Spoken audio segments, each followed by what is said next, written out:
Dexy, I know you're gonna kill this shit.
Yo, people, what you telling me? Back again for another footy talk. Lewis, man, what's good, bro? Yo, it's been a minute. Hope everything's good. Hope everything's good. All good over Didn't get here, sent bro. for Happy New Year and all of that. Come on, G. What are you telling me, Yeah, we're though, still after waiting the to win. weekend? Bro, after the start that you lot had to the season, bro, and what is it, 4 games without a win now? Yeah, it's not been good for us still. This is the run of form that I've been expecting. This is why I've been like adamant that we're not in a title race and all of that. But I didn't expect it to come in this run of fixtures. Ipswich, Fulham, Everton, Palace. These are the games that we're meant to be winning. This is why I get that this isn't acceptable. Should never be going 4 games without a win, especially with the run of fixtures that we got. Yeah, they were very favourable, man. At the start of the fixtures, everyone was saying, yo, very favourable run of fixtures. You know what I mean? They could build up some momentum. And yeah, bro, it's crazy. Like, it's been the exact opposite. Yeah, this is the naivety that Maresca was talking about before. This is why I'm not too surprised by this. It's just this run, Ipswich, Like Ipswich, you should have won. Everton, I can understand. You're going away to Goodson Park. That's always a difficult trip. Anyone can get dished. We got dished. It is what it is. Fulham, you shouldn't be losing to them at home. Ipswich, you shouldn't be losing to them away. Palace, we should have killed off, and we didn't do it. And this is again the naivety that Maresca was talking about. The finishing didn't help us either. Like Jackson, I don't think he's been terrible the last 4 games, but I'm acknowledging that he's not scoring. That's dried up. And ultimately, you're there to bag goals. Even in spite of like everything else you're doing in terms of the hold-up play, linking up play, and bringing others into the game as well, you need to be burying your chances. Crystal Palace, you had multiple opportunities. Not just one-on-one with the keeper, but opportunities where you could have been one-on-one with the keeper and your touch let you down, or your decision-making let you down, or you didn't win the duel. Ultimately, when you've got to that position, you ain't buried it. And that's been a problem. And it's these little things are the difference between us being title contenders and being in top 4 races. We're not killing games off. We're starting to get a little bit leggy. I like Maresca. I don't have any real alarm bells ringing about him, but for goodness sakes, make some earlier subs. Like 81st minute, and we're making our first sub of the game. That isn't acceptable. Because we're talking about how leggy the squad's getting, because I guess you don't really trust the depth like that. We've bigged up our depth, but you don't really trust it. The midfield, he doesn't rate. Cassidy is getting sold. He barely plays him. Dewsbury Hall's injured, but when he's fit, you don't make the squad. Yeah. Who else? Chukwuemeka barely even gets Conference League minutes. So you need to be making some recalls personally, because we need some depth that we can rely on. Otherwise, Caicedo's getting run into the ground and Enzo's getting run into the ground. You lose Caicedo, it's long. Yeah, 100%. Well, Carney's supposed to be getting sold anyway, isn't he? This window, and yeah, like you said, even when Dewsbury Hall's available, he's not making the squad. So the midfield depth is false depth, isn't it? Yeah, it's just there for the sake of it. So I'm at the point, just look, get rid of all of them, bring back Andre Santos, bring back Ugochukwu. Because I know Santos can do the Caicedo role, and he can do the Enzo role. He's good in terms of like being more defensively sound than being a ball-winning 8. He's good in the box-to-box role, and he's also improving his box crashing this season, which is what Enzo started to improve on. So he can do either side. Having him in the squad as well also means I don't have to deal with Gusto or Disasi just rotting on the right-hand side. If we ain't got Reece James, throw Caicedo right back. We can't do that because Lavia's not fit. Yeah, you have Andre Santos. I have him there with Enzo. Push Caicedo to the right. 2 birds with 1 stone. Because the right-hand side's been another problem for us. Like, we've missed Fofana a lot. We've missed James a lot. We've missed Lavia a lot.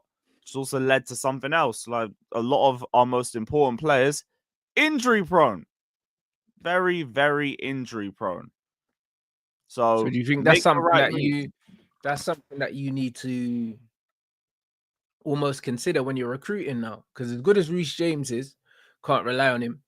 As good as Lavia is, seems like you can't rely on him, at least in the short term.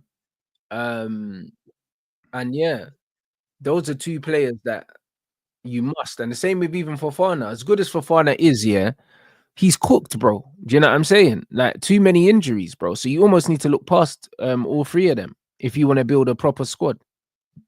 Yeah, like with Fofana, we need someone of a similar profile to him, just solely for the fact that we can't rely on him.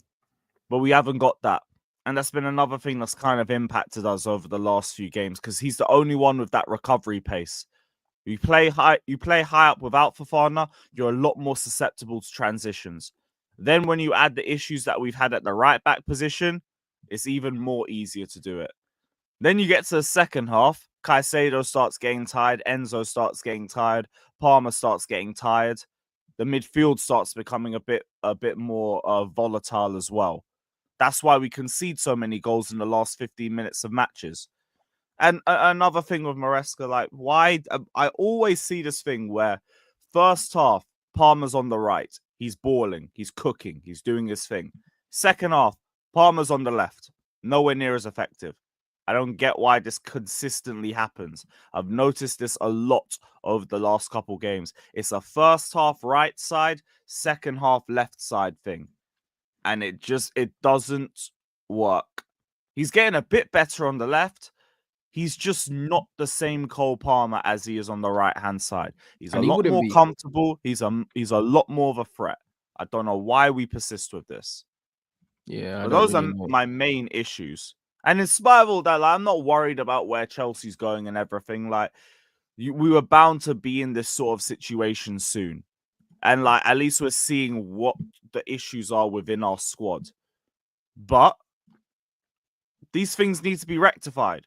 We need to stop putting Palmer on the left-hand side in games. We need earlier substitutions. And if there isn't the available options, go out and bring those options.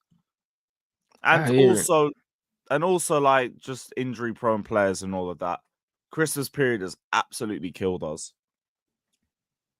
Bro, Christensen, them man are asking about Christensen. Also, I've seen you've been linked with obviously Mark Guehi, who I think is a baller. But what do you think he'll do any business in January? I think Maresca's really pushing for a centre back. I want someone a bit more experienced. So like a Christensen or a Tar, I think are the two most experienced options out there that you could maybe get now. I'm not really sure about who else. Mark Guehi, I don't mind. I still don't think he solves our aerial issue. He's good on the ball. He's good at reading the game from a defensive aspect. Mm-hmm. Got a bit of leadership about him.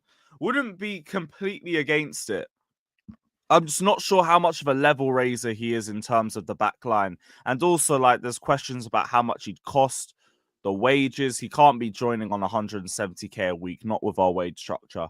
And if it's anything like... Is that what he's on now? He's not on that now, surely. No, he's on like 50k now, but apparently he'd be commanding something around 170. Probably based on previous interest or something along the lines of that. If that's the case, no. If we need around 55 to 70 mil for him, I don't think he's worth that personally. And those are my bigger questions on it. So I don't mind it, but like, I don't know if he's the game changer for us. I don't even know how rapid he is either, because again, if we're playing that high up, I need somebody that's able to get back quickly. Especially if you've got to cover the wide spaces too. He's got decent pace. He's not rapid, but he's got decent pace. He's got good agility. He's not that tall. I think he's 6 foot on the button, but he's good on the ball, bro. I think he adds to your defense, to be honest, man, because he's very good at playing out from the back, which is what you lot do anyway. I think he's better than FOFANA when it comes to playing out from the back. FOFANA's probably more athletic in terms of recovery and maybe carrying the ball out, but in terms of passing, I think Mark Guehi's a very good player, man. Like I think he wouldn't be doing too badly with that, bro, and he would help Colwell as well, bro, because Guehi's kind of experienced as well, bro. He's got a decent amount of experience in the Premier League by now. So I don't think it'd be a terrible signing for us. I just think there's aspects of the game that wouldn't really be too keen on. But I hear it, like, much better passer. Fofana's more of the ball carrier out of the two. So that would work out with both of us. It's just, how much does that brother cost? If he's breaking our wage structure, I'm not on it.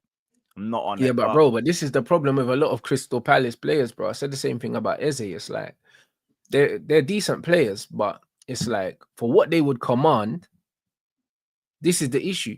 Do you know what I'm saying? Because Eze is costing 60, 70 million. And when you look at, if you look at his level, it's like, he's a quality player. But how much does he take your team on, bro? Do you know what I mean? Because he hasn't got that final ball. And the thing is with Mark Guehi, he's a quality centre-back. But you probably could get better centre-backs for cheaper, bro. Just because of Palace's asking prices are always so high. Yeah, that's my thing. Like, I was looking at Christensen earlier. I think he provides the experience, he provides the recovery pace, he provides the ability to play out at the back, and he's good at ball carrying as well. And he's not really in Barca's plans either. Just wheel him back. You might as well. Plus, he's got the experience of winning major trophies. That's one of the things that I want to see in the squad. One of these players that's already done that before. We haven't really got a lot of that in the squad. But Haven't heard anything on that front. That's more of like a pipe dream, if anything. I look at experienced players that are available and you could get. He's not in Barca's plans. That would have been an easy option for us. Yeah. It's either him or maybe Tar because he's got 6 months left with Leverkusen. Bar that, there's not really any names that stick out for me. But it's always going to be a bit more dry when you go out looking in January. So I anticipate that anyway. But we got to go in for a centre-back. Midfield, we don't have to do anything except recalls. Strikers, I don't even know if there's the options that we would necessarily want right now. You think Osimhen's off the table now going forward, or for this season? Yeah, like I don't expect him to leave Galatasaray at this point. All the Nigerian sources were saying he weren't going to disrespect Galatasaray when he first joined them, so I don't expect that to happen. I don't see anyone going for him anyway, so it kind of works in line with that. Delap, I don't expect him to leave now. Gyökeres, I've not heard a single thing about him since Amorim's left. And yeah, he stopped scoring for a period, bro. When Amorim left, I can't lie. I'm looking at Sporting's results, and it's gone from like 3-0s, 4-1s, 5-1s to just 1-1s, 1-0s, 2-1s. It's looking bare tighter now. So, yeah, I'm not sure what's going on over there, but I don't think we're going to get any striker target that we would want at this point in the window. Now, you could try, but I don't think you get that. So, for me, try and find a centre-back if you can. You can pattern the midfield and figure out what you can do up top with the options that we have. Nicholas Jackson is still a good option. It's just the goals have dried up over the last month. But I'm not ignoring the fact that he was the most informed striker in the league before that point.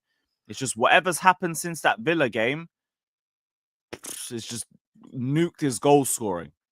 If you don't trust Mark Hugh up top, play João Felix as the 9. Because Nkunku just dies out there in the 9 when he has João Felix in the 10. Because Felix is so selfish. He don't lay the ball to him in the right positions. So that makes Nkunku look bad. That makes Felix look bad. Just if you don't rate him in the 10, throw him in the 9. Because all he does is get the ball and just shoot. So just throw him in the 9. Like he's playing with the striker's instinct. You might as well give him an opportunity there. Who knows? He might be a bit decent in that role. We'll find out. But like I am finished with Nkunku in the 9. And Maresca's also come out and said he don't see him as a 9. So why he said that a while ago? Yeah. But then he brought him on against Fulham to play the 9 instead of Mark Keane, who I think would have been a much better profile to put on in that game. And they're doing long balls out to Nkunku. How is that meant to work? Then you start him against Ipswich in the 9. João Felix in the 10. He gets barely any touch to the ball, looks like a ghost. Just play Felix 9, man. It makes Nkunku look bad, and Felix just seems out of position to me. Because I get annoyed with him because all he does is get the ball and shoot. But even then, there's situations where I don't mind that. Fulham, I was screaming out for João Felix. Like, too many times where we were taking too many touches to the ball. Like, Sancho weren't really getting into the game like that. Go put Felix on. Felix will just get the ball, try take on a guy, shoot. That'd be a good substitute appearance for us. Not utilized. No, I hear Apparently, it. Maresca didn't even want Felix. Yeah, again, that's the noise that's coming out. But why did you end up with him though? Because like you went in for Omarodion, yeah, then you didn't get him. Why did you have to? Why was it a Felix thing? Was it because of the Conor Gallagher situation? Yep. The whole switch from Omarodion to Felix just exposed that the plan for Omarodion was BS. All it was just sell Gallagher and see who we can get off the other end. Now, I'm guessing Maresca wanted a secondary profile striker, which would have been Omarodion. That fell through, and we ended up taking João Felix. Didn't really complain because João Felix is a quality player. But ultimately, if the manager don't want him, what are we doing? What are we doing? You're wasting his time. And like, can João Felix afford to waste any more time of his career? But do you not try and play João Felix in like a false 9 or something if you're going to get him? Why are you going to bring him in here instead of a 9 and then not play him in the 9? I don't know. Like, he makes more sense for me as a 9 option than Nkunku does. And Kunku doesn't get into the game like that from the 9 position.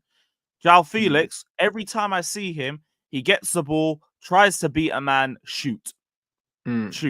Rarely ever looks for the pass. Why are you playing this man in the 10 position? You're meant to be creative in the 10. He is not creative. He is a shoot on sight player. So use him as an option off the bench if we need a goal, or just play him up top because he's got the hunger of a striker. You don't play like no 10. He don't think like no 10. He thinks like a 9.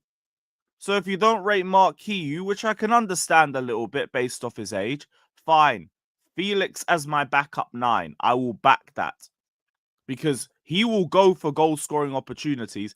And where Nicholas Jackson sometimes overthinks it, takes too many touches and lets the situation die out, Felix ain't doing that. Get the ball, shoot. That's all he does. I could do with that. He's got decent ball strike. Nah, for me, it's a false 9 Felix thing, bro. That's what it is. Yeah, I hear it. I back that. But these have been the bigger issues for us over the last couple games. And Maresca's got a bit of a headache in terms of how he handles second halves and the whole midfield situation and all that. But we can make it a lot easier for ourselves too. The fact that we haven't started is a bit alarming. Andre Santos should already be on the first Eurostar back to London. He's still in France. Ugo Chukwu, bring him back. Southampton only started using him. Like, what's the point? Wheel him back. We've got our midfield depth back. Up top, I don't expect anything. At the back, should have already been looking for a centre-back. Maresca's doing everything he can to try and push that. He's apparently like even lying about the whole FOFANA situation solely to try and push Chelsea to go and get another centre-back. He's like, don't trust him to stay fit. Look at his injury record. I rate that he's been able to stay fit for 4 months, but ultimately he's got a 2-month layoff. And our form started to drop since then. We need an available option for when Fofana's fit. I mean, not fit. Because Tosin, he ain't that guy. Disasi just doesn't suit the way we play. Bro, the Tosin thing was crazy. I said it when you lot signed him because we are linked to him. I was like, bro, nah. You know what I mean? When I seen the amount, like the money that he's on, 140 a week. Yeah, he was free in that, but bro, he was never starting for you lot. Yeah, bro. He was never starting for you lot. He's cooked. You got him on a free, so it's one of them ones. But man's on dope. I guess for the experience sake, but experience at doing what, bro? Just being in the Prem. That's just it. You know what I'm saying? I don't know who the fuck this guy is and this Brian and Mbeumo thing. I'm not even, guys. I'll be honest. I don't buy this. Bother with that guy. That brother just like spins a wheel, picks a player and a club, and puts the rumor out. Yeah. Every day there's the most random transfer link around Chelsea, and yeah, I wouldn't trust that account for shit. Man is saying that he can get flipped in the summer, but bro, not on them wages. Ain't no one paying. He's only on 120 to be fair. Still not 120. Good. No one's paying him that anyway. Like he ain't going and getting that nowhere else, bro. He's not 100 grand a week player, bro. I hear it. Like Tosin's looked decent for us, but that's it. She's been decent. He's not been anything special. He's had some bad games. He's had some good games. Ultimately, I look at him and like I'm just not moved. I'm not moved like that. Cole's been a bit shaky. As 21, I'll still give him the benefit of the doubt. I think his passing's good and everything, but the defensive awareness needs to improve. Who else? Disasi just doesn't suit us. Yeah, like play too high up. He's got to cover wide areas that don't suit him at all. Now, I think he'd be good at like an Everton or a West Ham. Someone who plays like deep defensive football. Go take Disasi. He's not a bad defender. He just don't suit us at all. He's got to be one of the first players gone. But the back line, he don't suit teams that want to play football. Nah. You want him to play Daesh ball or something? Brilliant. Yeah, bro. A sensational centre back. But yeah, bro. He's kind of like a fucking like a Kurt Zuma or something. You know them. That's why just without the pace. Yeah, that's it. So it's just like, bro, that's why I don't even get that the right back thing. Because it's like he's not good on the ball to play right back. Yeah, I just don't think he trusted Achimpong to play that role. But Achimpong's shown now that he can play Premier League football. And to be honest, I kind of knew it from last season anyway. Last season, he came on against Spurs and he made more chances than anybody on the pitch in like 15 minutes. That showed me from then, all right, cool, you got a little something for us. Give him a bit more game time. Because it's not just Disasi. Gusto's been a bum all season. He's been a problem. And like, I'm bored of it. He's still a good... I still believe in the talent that he has. I ain't forgot last season. But ultimately, you've been crap all season. We're now halfway through the season. It's beyond form now. Now you just got to hold bench. Reece James can't stay fit. Give Achimpong them minutes. I don't have to sit there and rely on Gusto. Because it also impacts our play on the right-hand side when you have a Gusto or a Disasi playing there. That's why Palmer on the right is also so important. And when we move Palmer to the left second half, the attacking play gets worse. And then we're just relying on the wing plays. What does Neto have for me? What does Sancho have for me? Thankfully, the pair of them were on job on Saturday. I have no issues with either of their performances. See, man, getting onto Neto because of the cross that he laid to Palmer, because apparently he overhit it. Let's just accept that Palmer should have buried that, and he was late. Even the goal that we conceded, I'm not trying to blame Robert Sanchez for it. Sanchez is an absolute bum, and I want that guy gone from my club as soon as possible. It was Palmer. It was Palmer. He's the one that gives the ball away. Just accept it. It's fine. That man gave the ball away. It is what it is. We all know Palmer's level. We all know the credit he's got in the bank. And also, Palmer can make mistakes, bro. He's a human, innit? Obviously, like where he's lost the ball, there's still a little bit to do. You know what I'm saying? There's still a little bit to do before you're scoring a goal. But either way, like, a mistake's a mistake, bro. Like, it happens. Yeah, just own it. Like, it's fine. Palmer gave the ball away, conceded, whatever. We hold him accountable for it. Ultimately, it's Cole Palmer, we move. But I don't need to blame everybody around him just because it was him. Like, it is what it is. And the same thing with that, like, let's not be afraid to sub him off. If you're going to play him on the left and he's not as effective, sub him off. You don't have to play 90 minutes every match. It's another reason. It's another thing where you could be playing him into the ground. Just because he's your best player, he does not have to play 90 minutes. I remember Eden Hazard back in the day. Win, lose, or draw, he was getting hooked off at 70, 75. Just because the manager wanted to protect him. You can take off your best player. That's fine. Thought we're meant to get past the whole Palmer FC narrative. So, take him off. If he ain't getting into the game, off. You have options there. How about you try and Nkunku in the 10 for once? Seeing as like he's actually meant to be that 10 guy.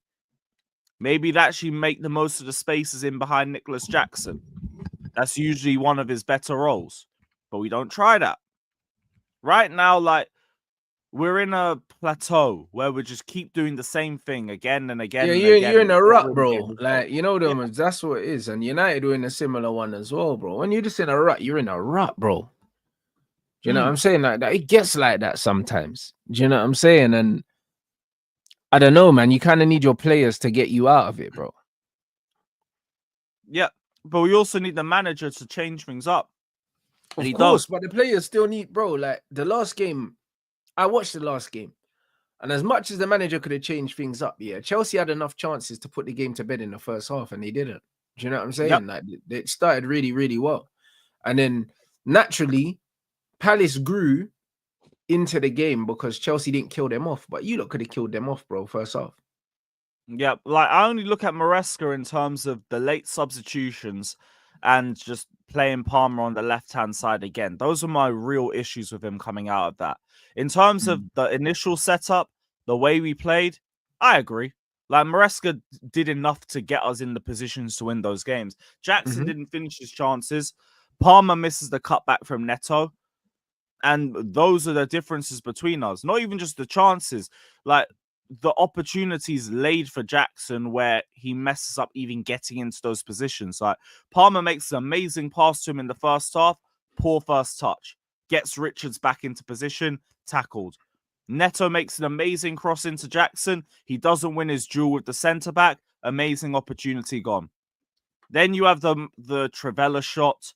You've got a shot from like 6 yards out from Jackson. He doesn't even put it on target. That was the one where I was looking at, I can't defend you. Because first off, I was getting into arguments with my chat about it. I was saying Jackson's having a good game. I don't even think the chances that he's missed have been bad ones. But the second half comes through.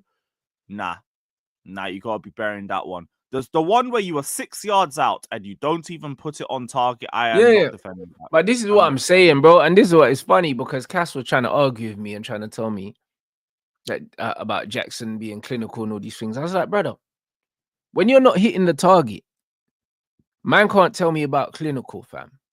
Do you know what I'm saying? Like, you can't tell me about clinical when you're not hitting the target, bro. The first rule of scoring goals is hit the target, innit? Because without that, you can't score.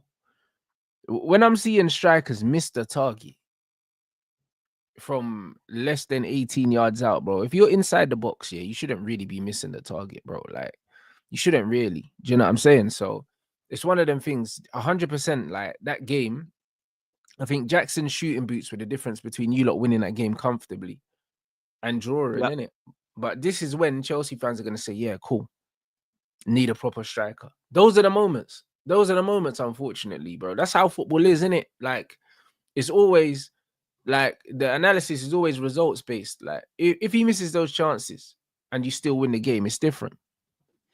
Yeah, but I hear the striker shouts in general just because I'm always fine with the competition. I don't think we need, like, obviously get rid of Jackson or anything like that, but get an available option to provide competition or to provide something else, a bit more of an aerial threat, someone who's a bit more box dominant than Jackson, because he was more clinical up until this run of form. You asked me before Aston Villa, I will hear the Jackson's clinical argument because he wasn't wasting time when he was in possession. 1-2 touch bang. He weren't overthinking it as much as he is now. Now, the finishing's got worse. The decision-making in the final third has got worse. The ball carrying, the link-up play, the hold-up play is still at a sensational level. That's still what's keeping things acceptable. But in spite of the all-round game still being good, you're the striker. Job is to score goals. You are not scoring goals. That is where I can ultimately hear the criticisms for him. And, like, that's, to be honest, what I've been ignoring as well over the last few weeks. And that's been my own fault. But I've just expected the goal scoring to go back to where it should have been. I just feel like there's a 1 or 2 games where he's been a bit iffy in front of goal. He'll come back. He's got enough credit from me from this season that I'll allow 1 or 2 games. Yeah, he's got credit in the bank this season. 1 or 2 games turn into 4 now. So yeah, but the thing is, because Jackson was never really a confident finisher anyway, the more chances he misses, the lower his confidence is going to be in front of goal, bro. And that was always his main issue. His main issue was the confidence in front of goal's not there. He would overthink situations, take extra touches. And now the longer he don't score for, like, this could turn into a thing, bro. Like, he just needs a goal, bro. I think once he gets one more goal, everything's behind him and he'll be back to doing what he's doing because his all-round play is still there. Yeah, I'm with you. He's try and bag your first goal and hopefully that builds the confidence back up. But yeah, I just need him to get to that position soon. It won't be with a penalty or anything because obviously, I've never seen him take a penalty at all. And to be honest, I don't want it to get to a point where you're giving man pity penalties in the first place. But yeah, just start bagging some more goals. That is literally it when it comes to Jackson. Bar that, I still don't really have any issues with your all-round game. But games like Palace, it ultimately comes down to you. You had more than enough opportunities. You didn't bag. And here we are. Yeah, like now Mikel's been coming out talking about how Chelsea still need to go in for another striker. And I'm fine with that. Mikel can be critical. And like when you have runs of form like this, you're inviting that criticism. It's up to you to respond. And it's also up to us to provide the right competition. Jackson will have these performances and just play for 80, 90 minutes. There'll be times where he don't even come off. You need to like give him that available option, which is why I'm saying if you don't rate Hiyu, play João Felix there. Show him that he ain't untouchable. He'll get his head back into the game. Right now, it's a Jackson starts thing unless we're playing one of the promoted sides. Then we'll rotate everybody. And he even knows that as well. And even to be honest, against Ipswich, he came on and missed 2 chances. So even that weren't effective. So competition, give him some available competition. Because not only does he know he's starting every game, he knows he's playing at least 70, 80 minutes. Yeah, 100%, bro. Like if the changing manager the doesn't trust your other striker, you need to go out and get one, innit? What are you making of Delap anyway? All right, bro, listen, I like Liam Delap here. I'm seeing some people talking rubbish about him, yeah, but bro, like I don't care about age. No, just in general, because he been linked to Man United. Certain man is saying, oh, he's this age and this, that, and the other. Bro, like I don't care about age. I only care about ability. Ain't Hoyland young? Yeah, bro, Hoyland's 22, bro. In February. Yeah. You know what I'm saying? So there we are, innit? Brother, I see some moron online, yeah, post something about Rasmus Hoyland, yeah. Brother, and it's just like, yeah, same age. Bro, you know, certain people, yeah, have no fucking sense, yeah, and I find it, you know what's mad? It's like in the United Kingdom, yeah, like school is free in it for everyone. Education's free up to a certain age in it. Like, I don't expect people to be a certain level of stupid. Do you understand what I'm saying? Yeah. Like, it's just like if you're in the UK, yeah, there's poor, yeah, and then and there's the UK poor, blood. You can be broke in this country and still have a roof over your head and still get benefits and still have food in it. And then there's poor in other countries where man have to shit in the streets, blood. It's not the same poor in it. But brother, man are poor. Do you know what I'm saying? Intellectually, bro. Like some of the foolishness that I've had to read here is killing me right now. Do you know what I'm saying? What have you read? I need to see this. No, but bro, I hear a man say something dumb like, oh, you know when man do that, oh, when Harry Kane was 21, when Gyökeres was 21, when because everything's so linear like that. Brother, like what are you talking about? When Mike Tyson was 19, man was fighting for a heavyweight fucking championship, like world championship. Like what are we talking about? Like when he was, bro, who cares? Do you know what I'm saying? Like, none of these men were wearing the number 9 at Man United and cost 72 million. I don't give a fuck. Do you know what I'm saying? So when man are saying, oh, but when Gyökeres was this age, when Harry Kane was this age, brother, shut up, bro. Do you know what I'm saying? That don't even make no fucking sense. You're an idiot, bro. I don't care about his age, bro. The problem is his ability, how much he costs, and the fact he's wearing the Man United number 9, bro. It's got nothing to do with his age. Whether this guy was 14, still trying to protect 24, he can fuck off, bro. Do you understand what I'm saying? Like, I don't understand where this logic comes from. Yeah, like, where was Salah at 21? Who cares? Do you understand? Who gives a fuck, bro? None of that matters, bro. Like, there's no context in that. Mm-hmm. There's no context in that. The context is, the guy cost 72 million. He's Manchester United's number 9, and he's shit. All the other context, it's not where everyone else. Bro, we're not talking about them. They're not playing for us. Do you know what I mean? They're not playing for us. The same thing goes for Garnacho and them man there, bro. I don't care if this brother's 20 years old. I've seen Rashford. I've seen Martial. I've seen Rooney. I've seen Greenwood. I've seen a bag of 20-year-olds better than him at Man United. A bag of them.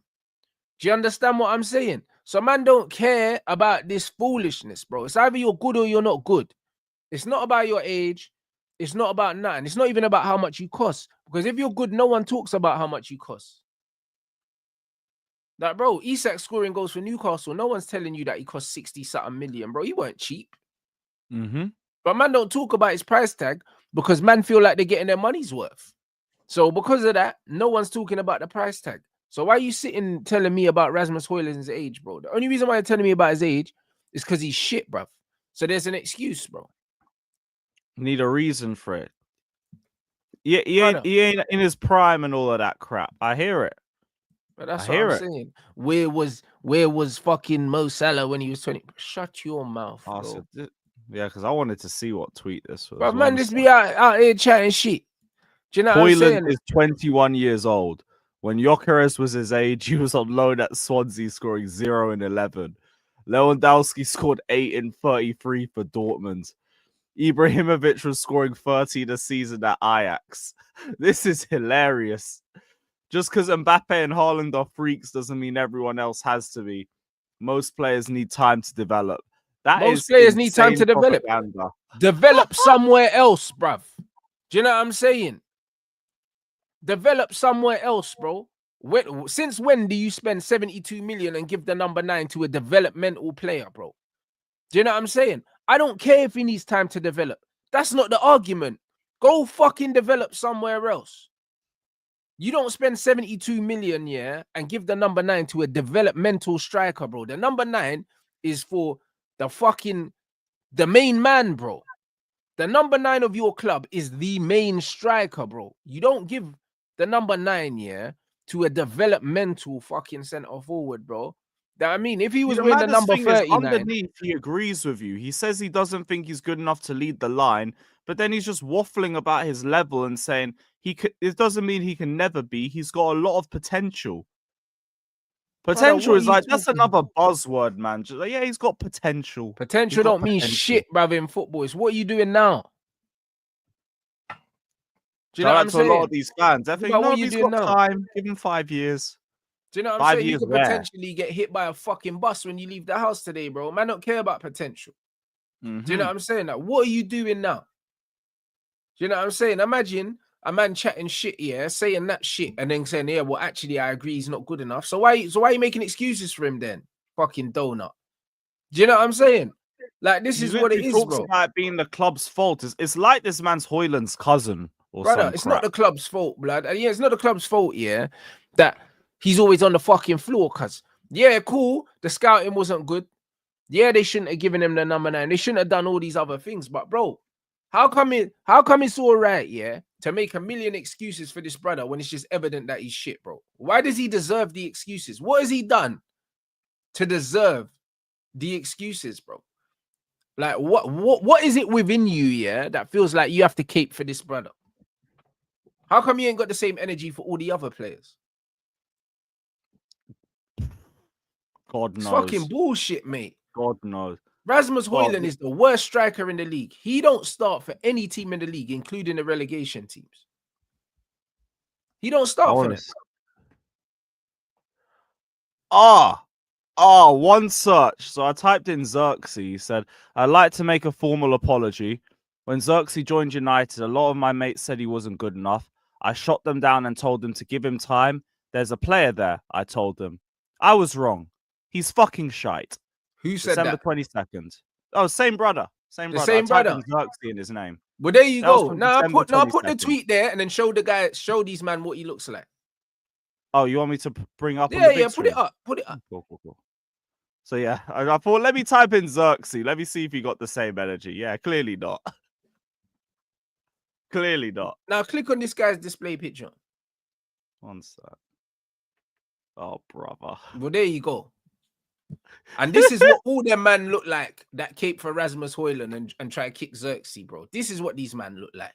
I'm crying, man. How did I know there was going to be some BS? Bruv, this is exactly what I'm trying to say to you, man, bro. That's what I be trying to say to you, man. You see the man them, yeah, that want to do this Højlund caping, yeah, but all of a sudden, like, bro, listen, Højlund's been at Man United for 18 months, yeah, and you're making excuses for him. Xerxes ain't played 18 games, yeah, but you can write him off, bro. Why is that? Why is that? Bearing in mind that Xerxes had a better career in Italy before Højlund came in and cost less than half of what he came in, and he's just a better player than him. So this is exactly what I'm saying. These man's opinions are poisoned. Do you know what I'm saying? Like, this is what they are, but this is why I can't listen to these guys, bro. Consistency. And also the Xerxes opinion thing is, it's like, it's popular to just kick him when he's down. So these men are just doing it, bro, because it gets them engagement, bro. I saw the same thing with Jaden, bro. Do you know what I'm saying? I saw the same thing with Sancho, bro. Like, Xerxes is just Sancho all over again. That's all he is. Just fell off the reception when he got booed off. Bro, but then they booed him off, and then now they're singing his name because they feel bad, bro. Do you know what I'm saying? These men are fucking idiots, bro. If these men were smart, they'll be like, you know what, Rasmus Højlund shit, yeah. Even if we don't think Xerxes the right guy right now, yeah, we need to get behind this guy because he's our last hope. But they're not even smart enough. Well, you're gonna rather just watch Rasmus Højlund fucking making snow fairies on the ground every game. Standards for Xerxes, but not for Højlund is insane. That's the problem. It's just a lack of consistency. I knew as soon as I typed in Xerxes, I'd see some stupid. There's always standards for certain man. Like I said, bro, man have to be 5 times better, bro. Like this is life. Man have to be 5 times better, yeah, to get half the respect. Do you know what I'm saying? And this is why I don't take these man's opinion seriously, because I know where it comes from, bro. A man always say, oh yeah, but Rants is always making it about, bruv. It's about that. And it will always be about that. Do you know what I'm saying? It will be about that. Because the energy that you man had for Jackson, you man still ain't got for Højlund yet. Still ain't got. The energy that we got for Jackson was so much quicker than the energy we were getting for Havertz for 3 years. There you go, bro. And that's the reason why I'm protective of Jackson as well. Because I know Jackson only cost 30 mil, bro. Havertz dragged Chelsea to 12th place and got away with it. Just because of an open goal in a Champions League final. Brother, how can Xerxes have a better season in Italy than this, brother? The fact that Xerxes might be available, even though he's come out and said pretty much the same he wants to say, he might be available. He's got teams queuing up to take him. Don't no one want Rasmus Højlund, you know? So he's a better player comfortably. He costs less, better output. A man still getting disrespected. A man are still fucking trying to protect this youth, you know. This brother's got, I think, two in 17 or something in the league or something like that. Brother. Oh my goodness. Bro, it's 17, you know. Bro, it's crazy, bro. This is what I be trying to, and these man be trying to prop him up. 72 million. I actually don't know how they be trying to prop up this guy's shitty goals in the Europa League, fam, off the bench. Bro, get out of it. I don't get it because the price tag don't help him. The football don't help him. He's crazy, bro. I don't get it. I don't get it. Does he even get himself about the pitch like that? Because I know how man love work rate and everything. Bro, he's always on the floor, bro. He's always on the floor. This is what I'm saying. Like, I'm laughing at the situation because it's so obvious what it is. And when you call it out, yeah, do you know what I'm saying? Like, when you actually call it out, they'll say you're race-baiting. Yeah, bro, they want to get in their feelings about it. But, bro, the facts are the facts. Oh, look here what it is. I've never seen Højlund get booed off the way Xerxes did. Brother, he deserves to get levels worse. But this is it. Like, it is what it is. It's obvious. It's a subconscious thing. Yeah. Like, Jackson will get criticized as soon as he has a couple misses. Kai Havertz could make 5 misses in a match and they'll still be singing about how he's the best on earth and he won us the Champions League.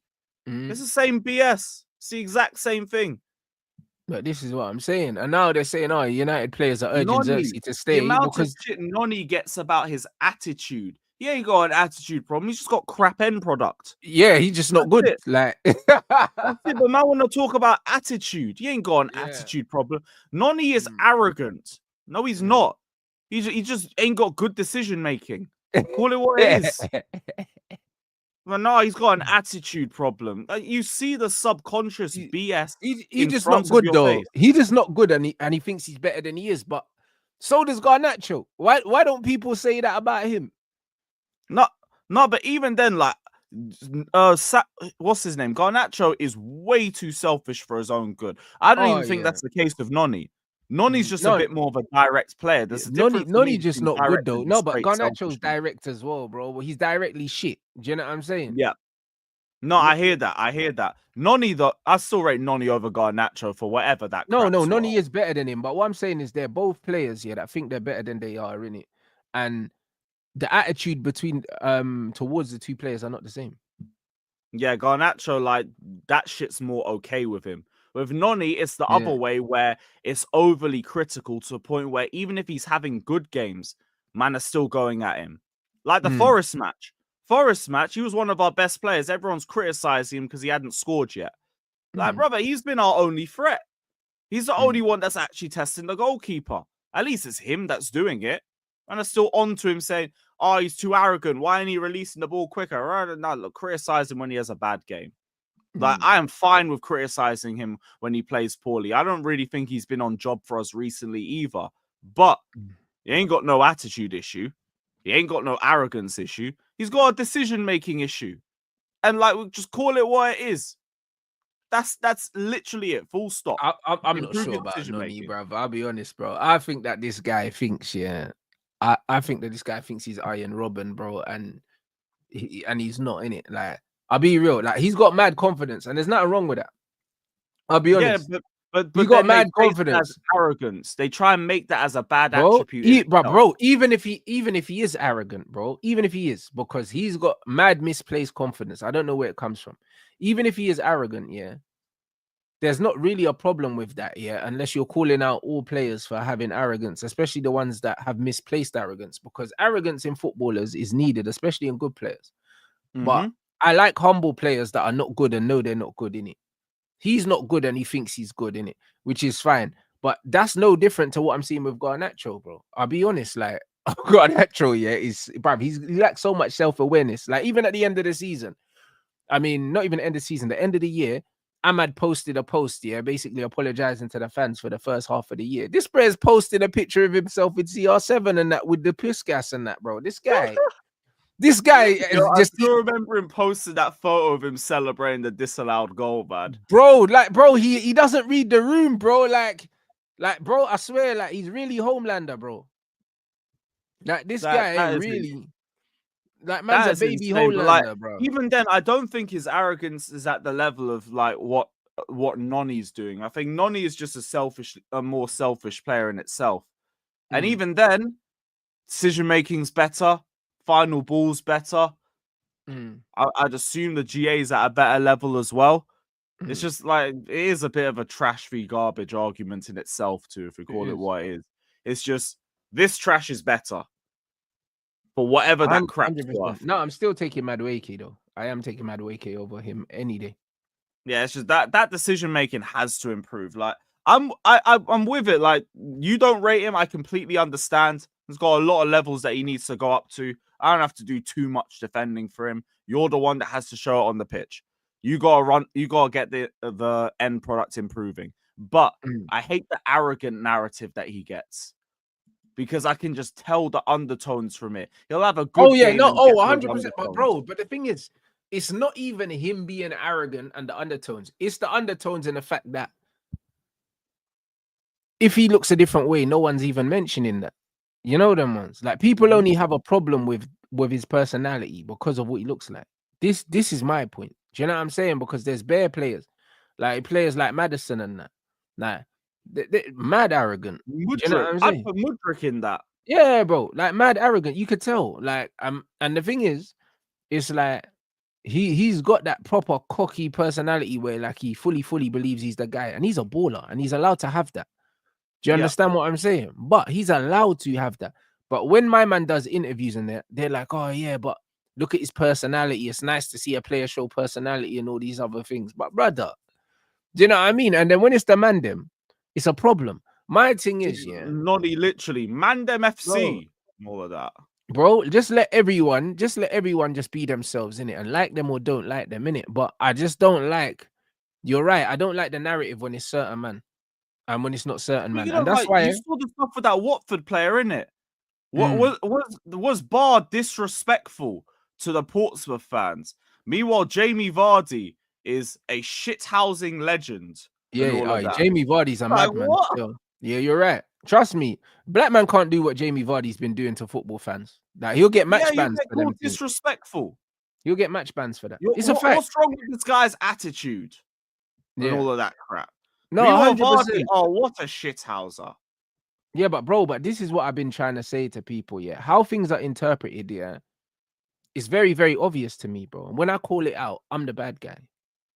Do you know what I'm saying? Like, this is what it is. Like, what's going on here at my club with Xerxes and Rasmus Højlund, could not be a more obvious kind of example of how man get treated differently.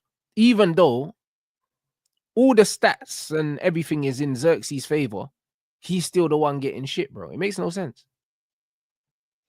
Yeah, like, and he's the one that's been there for less time as well. Like, I'm always an advocate of giving players their first season. You have to be ridiculously, generationally bad for me personally to even look past that. But for him, that ain't been the case with Xerxes. Like, yeah, Bro, Xerxes has had more. He's had more good performances. He's had more games where he's affected the game than Rasmus Højlund this season. And most of Xerxes' performances have been off the bench. Rasmus Højlund hasn't had one good game for Man United this season. Not a single good game, bro. There's been games that he scored goals in. I've never, bruv, this whole season, no one has left a Man United game saying, oh, you know what, Højlund was good today. Nah, bro, he just scored. Like, brother, shit, bro.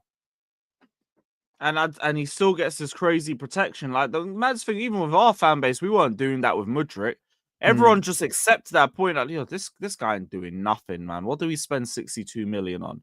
Still wait to see if he gets to that point just because he's on the 7-year and everything. But we don't look at him and think, oh, yeah, what was Ronaldo doing at this age? What was Salah doing at this age and everything? Now just look at him and you think, why are you cutting inside and shooting at Shed Upper every game? Get some composure, bruv. But with Højlund, who's done nothing for you guys, his biggest moment might be like that Coventry final, I think, semi-final. I think he scored the winning penalty for you guys. Yeah, that's it. And he celebrated that shamelessly as well after we nearly went out. You know, the way he celebrated that, he celebrated it by himself. I remember the players didn't even run over to him. Yeah, like, this is his biggest moment for United, and people have protection for him. What the hell happened to you lot? Bro, just stat padding against Farmers in the Europa League, bro. I want to talk about going back to the old era with United and man are doing all this prop for Højlund. This ain't the standards that Sir Alex had. It's crazy. But again, consistency from football fans, you're never going to get. No, 100% you're not going to get that, man. Big up the chat. My man said about Rasmus. I'm not Rasmus, sorry, Ahmad. Ahmad's going to sign a new deal. He is going to sign a new deal imminently. Yeah, he'll sign that imminently, bro. Do you know what I'm saying? And deservedly so, man. Do you know what I'm saying, bro? It's been a long time coming. And even him, yeah, I didn't realize, yeah. Start the season, I thought he was going to be off. You thought, oh, what? You thought he was going to be gone? Yeah, well, during the Ten Hag was still here. Yeah, Ten Hag tried to let him go. Yeah, Ten Hag tried to let him go. But the mad thing is, yeah, I didn't realize how cheap Ahmad was, yeah, because they always add the add-ons in it. Them man are like, oh, it costs 40 million or something. Brother, I seen he cost 18 million, and there was like another 19 million in add-ons, yeah. But we probably never even hit those add-ons, bro, because he went out on loan twice. You know, like that. So I don't know what these add-ons were, but they might have been appearances or all these other things. These add-ons, we ain't paid them. Do you know what I'm saying? So, like, it's mad when people make it out. I hate when it's Man United. They always like to add the add-ons, bro, and say, "Oh yeah, it's 40 million. It's 40 million." Do you know what I'm saying? It wasn't 40. Yeah, they tried that with us as well. Mudryk is 100 million. No, he's not. He's 62. Yeah, it's a mad thing, bro. When I saw 18 mil, yeah, do you know what I'm saying? I was like, bro, 18 million for Ahmad is looking like a steal now, bro. You know what I'm saying? It's looking like a fucking steal, bro. And I don't know if we'll ever hit them add-ons because he's been at the club for so long. So if you don't, that suits you lot.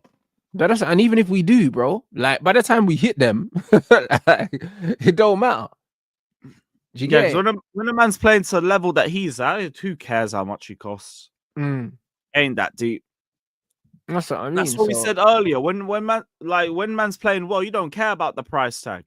Isak 75 million. Who cares? No one cares now. Even when you think about it, it's like, yeah, raw, you lot paid 75 million for him. Fair enough. But this is what it's I'm not saying. a bad transfer at all. You'll probably make that back with interest. 100%. This is exactly it. So I don't know, bro. Like, it's gonna be interesting. It's gonna be very, very interesting to see if United can go on a run and see if Chelsea can get out of this this little slump that they're in. I say it's a slump, yeah, but brother, I wish United had a slump like that. Do you know what I mean? 2 points out of a possible 12 as opposed to fucking 6 losses out of 9, bruv, which we had. Yeah, So you lot have been in the you lot have had a rough ass season. I think that will still be going for you guys as well. Like that Liverpool game just showed an idea of like what Amorim can get out of your squad, but I'd expect inconsistencies to still be rife throughout the season. oh, for you lot. sure. And that was Just the gotta be first time we had a patient. week to train as well. I swear that. Okay, Yeah, you know because we've what? been playing 3 games a week. But that was the first time we had a whole week to train since the international break, innit? And obviously everyone wasn't there. So we had Another indictment then shows oh, exactly what he's capable of. yeah, bro. So yeah, I think he's all right, bro. Yeah, man. I just say like some United fans. I say some because there's a lot that won't change their expectations off that Liverpool game, but that's just an idea of what he can get out of the squad. That's still not going to come on a weekly basis. You're still going to have a lot of frustrating performances and results. 100%. There's no reason not to stick behind this manager. Because You you still go need to to stick Anfield there. like that, you produce a performance like that.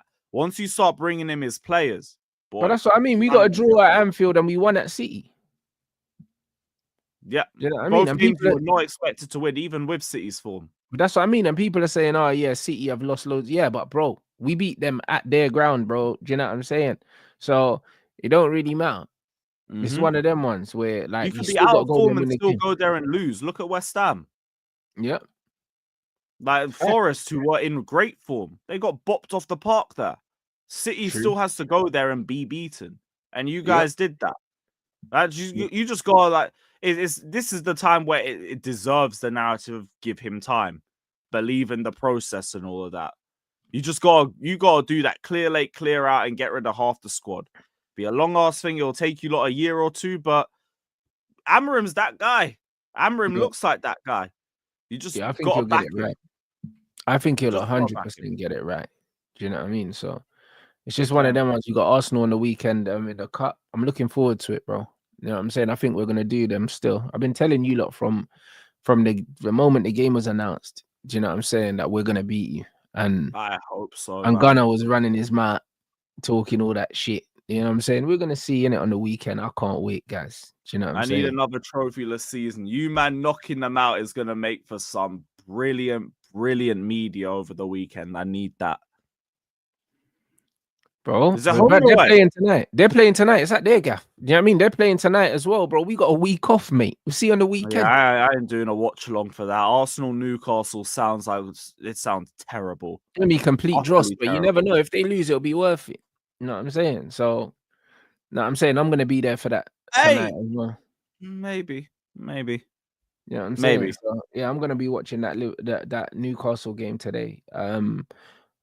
And then we got Red Talk with Flawless at 6, guys. Before then, 6 till 7, and then we're gonna watch the Arsenal Newcastle game.